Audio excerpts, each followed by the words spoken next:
Le lendemain, Mieli et Zigzag décidèrent d'observer attentivement le jardin pour essayer de comprendre ce qui perturbait les fleurs.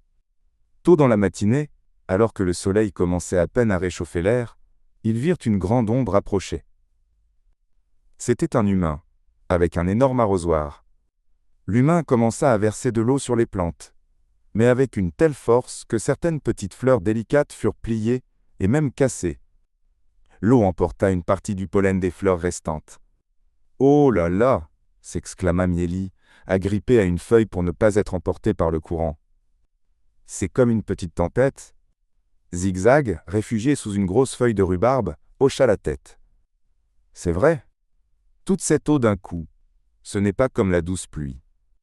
Ça abîme les fleurs et ça emporte le pollen dont elles ont besoin. » Un peu plus tard dans la journée, alors que le soleil brillait de nouveau, un vent fort se leva soudainement. Il secoua les arbres, fit plier les hautes herbes et emporta les pétales de certaines fleurs. « Attention, Mieli !» cria Zigzag, essayant de ne pas être emporté par une bourrasque. Mieli luttait pour maintenir son vol. Elle vit des nuages de pollen s'envoler, emportés loin des fleurs. « Le vent aussi emporte le pollen », réalisa-t-elle avec tristesse. Comment les fleurs vont-elles faire des bébés si leur pollen s'envole ? Ils observèrent que ces événements, l'arrosage trop violent et le vent fort, rendaient la vie des fleurs et le travail des abeilles beaucoup plus difficile.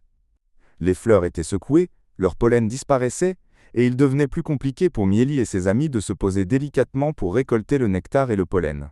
« Tu vois, Mieli, » dit Zigzag une fois le vent calmé, « ce n'est pas seulement les choses étranges près du sol. Même des choses comme trop d'eau d'un coup, ou un vent trop fort, peuvent perturber la nature. » Mieli réfléchit.